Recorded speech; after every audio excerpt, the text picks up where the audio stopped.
Sabe, geralmente quando a gente planeja uma viagem internacional, existe uma expectativa muito clara de controle.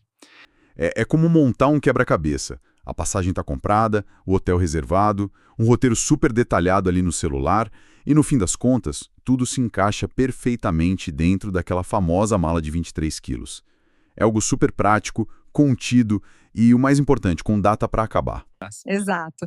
É uma logística de curtíssimo prazo, né? Desenhada para ser previsível. O turismo permite que a gente seja só um observador temporário de uma outra cultura, sem precisar, se integrar a ela de verdade. Só que aí a gente pega esse cenário que é super controlado, adiciona a palavra definitivo e, para complicar, coloca crianças na equação. A brincadeira muda totalmente de figura. De repente, aquela mala de 23 quilos precisa acomodar não só roupas e sapatos, mas a educação, a saúde, a identidade e, bom, o futuro inteiro de seres humanos em pleno desenvolvimento. Nossa, com certeza. Deixa de ser um simples quebra-cabeça e vira uma montanha-russa absoluta, cheia de loopings burocráticos, quedas emocionais e curvas que a gente nem sabia que existiu. Perfeito. Não estamos mais falando de turismo. Estamos falando de um transplante de vidas. E transplantar uma raiz familiar exige um nível de precisão cirúrgica, sabe? Tanto nas leis quanto no lado psicológico. E é exatamente por isso que estamos começando mais uma das nossas imersões profundas. Hoje a nossa missão é justamente desmistificar essa montanha-russa que é mudar de país em família. Nosso foco principal será um dos destinos que os brasileiros mais procuram, que é Portugal. Sim, é o destino número 1 de muita gente. Pois é. Então, para quem nos ouve, seja alguém que já está com as malas quase prontas na sala, ou apenas alguém que acha fascinante entender como essa engenharia social do mundo globalizado funciona, nós montamos um mapa bem detalhado. A nossa mesa hoje está cheia de fontes incríveis. A gente tem as leis de imigração portuguesas atualizadas para 2025 da IMA, manuais do Ministério das Relações Exteriores do Brasil, guias práticos de custo de vida da Wise. E também os manuais de relocalização do Inestec. Além de, claro, estudos muito profundos sobre a psicologia infantil na imigração, como o World Migration Report. Exatamente. O que torna essa nossa análise de hoje tão vital é que o sucesso de uma imigração familiar depende de um equilíbrio muito frágil, né? É porque, de um lado, você tem uma parede de regras totalmente frias. Taxas consulares, carimbos, comprovações implacáveis de salário mínimo. E, do outro lado, pulsa aquele calor humano. É o choque cultural, o luto de deixar os avós para trás, a adaptação na escola nova. Focar só na burocracia e ignorar o lado emocional, ou o inverso, é tipo a receita clássica para o projeto dar errado. Certo, vamos desempacotar isso. Antes de preencher o primeiro formulário de visto ou de fechar aquela primeira caixa de papelão da mudança, a mente precisa ser preparada. A mudança, antes de ser puramente geográfica, começa na própria identidade da pessoa. Com certeza, é uma mudança interna primeiro. Lendo os relatos e os relatórios sobre imigração que a gente analisou, eles mostram que mudar de país é muito parecido com atualizar o sistema operacional de um celular. Não é só trocar a capinha e o papel de parede. O código inteiro muda. Mas me tira uma dúvida que sempre surge nessas conversas. Manda. As crianças não são como esponjas?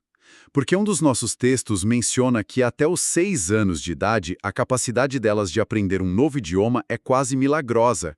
Isso não deveria ser um atalho gigante para facilitar todo o resto? Olha, o que é fascinante aqui é a distinção crítica que a psicologia faz entre processos cognitivos e processos emocionais.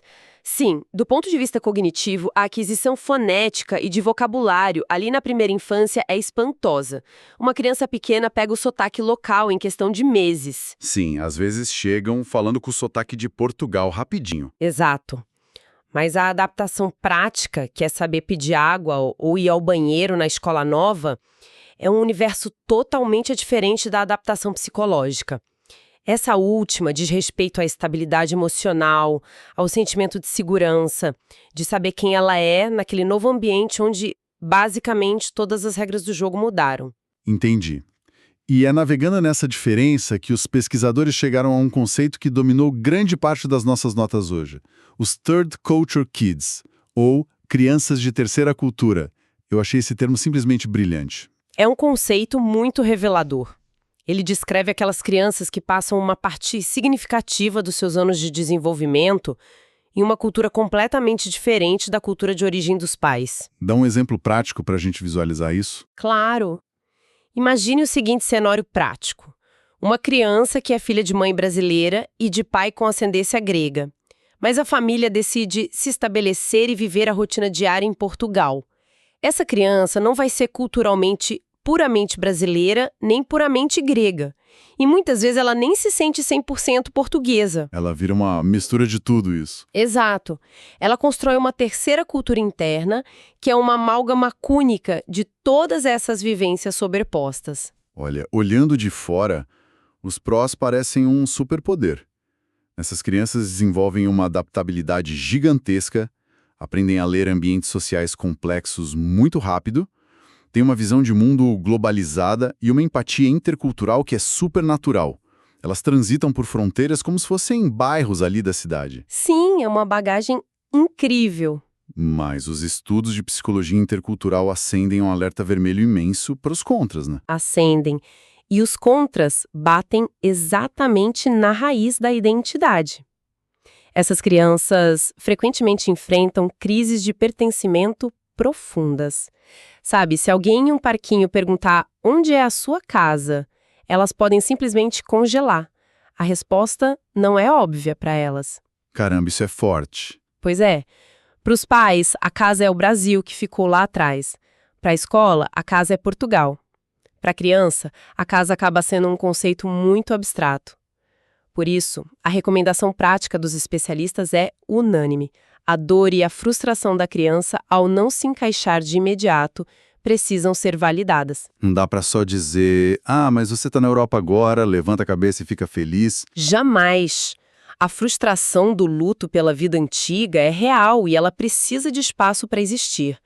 Além disso, a família precisa se tornar a grande âncora dessa criança. Manter tradições vivas dentro de casa, rituais familiares de fim de semana, a culinária de origem. Isso cria uma comunidade interna fortíssima. A família passa a ser o território, não a geografia lá de fora. Nossa, a família vira a fundação firme enquanto o lado de fora passa pela atualização de sistema. Isso é muito bonito. Mas, com a mente e o coração minimamente alinhados, a realidade bate na porta. Como é que se tira, na prática e dentro da lei, uma criança do seu país de origem? Porque a burocracia documentada nos manuais começa a ser um pesadelo muito antes de se ver a cor de um avião. Com toda certeza, a saída de menores do Brasil é um processo com tolerância zero para erros. O controle é absoluto e o rigor da Polícia Federal tem motivos muito sérios. Lendo o Manual Consular do Ministério das Relações Exteriores e os guias sobre as exigências de tradução juramentada, o quadro é bem cristalino. Se uma criança viaja acompanhada de apenas um dos pais, ou se a mudança de país vai acontecer com apenas um deles, a necessidade de uma autorização formal é indiscutível. Mas, espera aí, vamos colocar um cenário que deve acontecer o tempo todo. Manda. E se os pais tiverem uma relação excelente? Tipo, os dois conversam, concordam ali de boca, um diz pro outro, tudo bem, pode levar nosso filho para morar em Lisboa, eu super te apoio. Chegando no balcão da Polícia Federal no aeroporto, a palavra deles não tem peso nenhum. Absolutamente nenhum. O agente de fronteira não está ali para avaliar relacionamentos ou confiar em acordos verbais, por mais amigáveis que sejam. A legislação brasileira exige que essa permissão seja um documento formal, por escrito, com firma reconhecida em cartório por autenticidade. E tem um baita agravante. Qual? Como a criança vai morar em outro país, dependendo das exigências do destino, essa mesma autorização precisa de uma tradução juramentada e do apostilamento de Haia. Espera, vamos traduzir esses termos técnicos para quem não vive mergulhado no direito internacional. O apostilamento de Haia não é só um carimbo bonitinho a mais, certo? Pelo que consta na nossa pesquisa, é um tratado internacional gigantesco, é basicamente uma forma de um cartório brasileiro certificar o documento de um jeito que o governo de Portugal ou da Alemanha olhe e diga, ok, esse documento é verdadeiro e reconhecido mundialmente. É exatamente isso.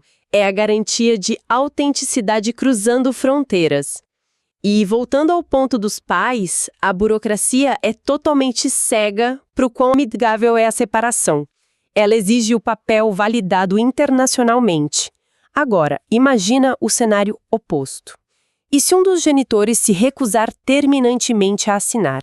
Ou pior, e se o paradeiro desse genitor for totalmente desconhecido? Nossa, pelas fontes, o plano de mudar de país sofre um freio de arrumação imediato. A pessoa simplesmente não viaja. A saída passa a ser uma batalha judicial no Brasil através de uma ação de suprimento de autorização. Isso mesmo. E é um processo lento. Muito lento.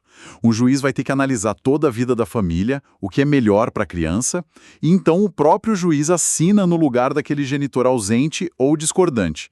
Isso deve levar meses, talvez anos, destruindo qualquer planejamento de vistos ou contratos de trabalho que já estivessem engatilhados. É doloroso. E se a gente conectar isso à visão geral, o porquê dessa barreira colossal existir fica muito claro. Tudo isso é desenhado para prevenir o sequestro internacional de menores. O Brasil assinou a Convenção de Haia sobre os aspectos civis do sequestro internacional de crianças. O sistema não foi feito para ser amigável, ele foi intencionalmente desenhado para ser uma fortaleza. Para garantir que nenhuma criança seja tirada do seu ambiente de residência habitual sem o consentimento absoluto de todas as partes legais. Exato. O Estado precisa ter essa certeza. E o manual consular reforça outra camada vital para quem já conseguiu sair, que é a matrícula consular e o registro de nascimento no exterior. Para os brasileiros que eventualmente têm filhos nascidos já fora do Brasil, registrar a criança na repartição consular não é um luxo, é a garantia de cidadania brasileira originária para aquela criança. Sim, é fundamental. A matrícula consular também avisa o governo brasileiro de que a família reside naquela jurisdição. Em casos de repatriação de emergência ou só para renovar um passaporte sem dor de cabeça, é o passo número 1 para existir legalmente aos olhos do país natal. É a manutenção do cordão umbilical legal, né? Ignorar isso é criar uma dor de cabeça imensa para o futuro burocrático da própria criança. Bom, então, com as autorizações judiciais e os registros do lado brasileiro resolvidos, a gente chega na segunda grande muralha, a entrada em Portugal. A famosa entrada. Pois é. E analisando os guias da WISE e os manuais de relocalização do INESC-TEC atualizados agora para 2025, a gente vê que o jogo mudou de forma agressiva. Nós sempre ouvimos falar de categorias clássicas. O visto D1 para trabalho com contrato, o D2 para abrir empresa, o D3 para profissionais altamente qualificados, o famoso visto de nômade digital. Mas a grande bomba que abalou a comunidade brasileira recentemente foi a suspensão do visto de procura de trabalho. Foi uma alteração sísmica na política de imigração deles. Até outubro passado, uma pessoa podia solicitar esse visto específico, chegar a Portugal sem nenhum contrato e ter alguns meses legalizados só para procurar emprego. A nova lei cortou isso pela raiz para estabilizar a infraestrutura do país. Acabou a mamatada de tentar a sorte. Literalmente, acabou. O modelo de ir e tentar a sorte não existia mais naqueles moldes. O governo sinalizou que algo parecido voltará apenas sob regras extremamente rígidas de alta qualificação técnica. Na prática, em 2025, a família precisa de um contrato assinado ou de uma comprovação bem robusta de renda autônoma antes mesmo de pensar em emitir as passagens. O que nos leva ao impacto familiar disso tudo. E aqui os manuais fazem uma distinção que parece semântica, mas muda a vida e o bolso de uma família. A diferença colossal entre acompanhamento familiar e reagrupamento familiar. Deixa eu tentar fazer uma analogia com base nos custos e na dor de cabeça descritos nas fontes.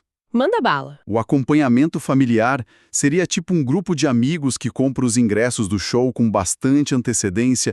Eles pagam mais barato, entram todos juntos no mesmo portão e curtem a festa desde o primeiro minuto. Já o reagrupamento familiar é quando uma pessoa consegue entrar no show e depois fica lá de dentro, tentando convencer o segurança a deixar a família entrar pela porta dos fundos, pagando taxas de emergência e esperando horas na fila. Faz sentido. Eu adorei essa analogia. Ela capta perfeitamente a diferença de estresse e de custo. O acompanhamento familiar ocorre quando o pedido da família inteira é feito ainda no Brasil, de forma simultânea ao pedido do titular do visto principal. Todo o processo é resolvido pelo consulado antes da viagem. As taxas giram em torno de R$ 865 por pessoa, englobando tudo. A família desembarca junta, todos já com os vistos estampados no passaporte. Um sonho. E o reagrupamento? Já se estabeleceu em Portugal e já detém o seu título de residência. Só então ele inicia um processo interno na EMA, que é a Agência para a Integração, Migrações e Asilo.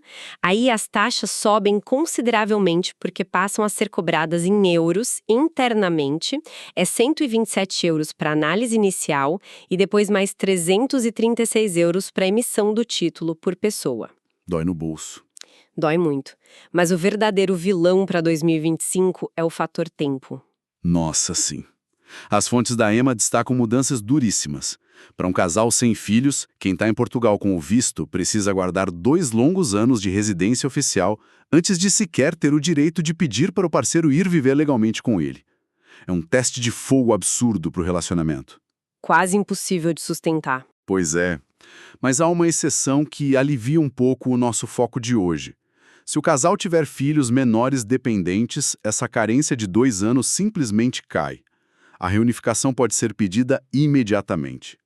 O problema é que o prazo que a IMA tem para responder a esse pedido de reagrupamento passou oficialmente de 3 meses para 9 meses. São 9 meses em que a família fica num limbo documental terrível em solo português. E a barreira final, que é onde a maioria dos sonhos simplesmente afunda, é a matemática implacável da subsistência. A comprovação financeira. Exatamente. A lei de imigração não está nem um pouco interessada na capacidade de improviso da família ou naquele clássico jeitinho brasileiro.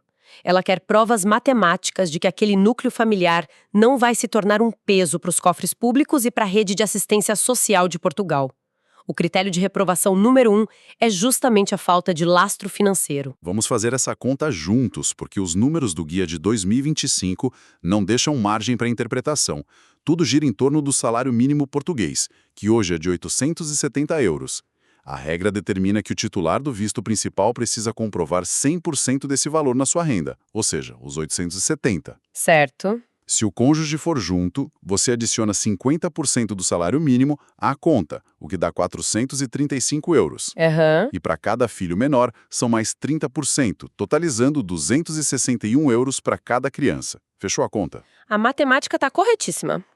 O que significa que, para uma família tradicional de 4 pessoas, 2 adultos e 2 crianças, o governo português exige a comprovação irrefutável de 1.827 euros de renda mensal limpa todo santo mês. Nossa, é muito dinheiro convertido. Demais! Se for comprovado por poupança ao longo de um ano, estamos falando de quase 22 mil euros parados em conta. Isso só para cumprir o requisito legal, sem contar o que realmente vai ser gasto no custo de vida prático, com aluguel, supermercado, luz. O consulado barra o processo impiedosamente se faltar €1. É assustador.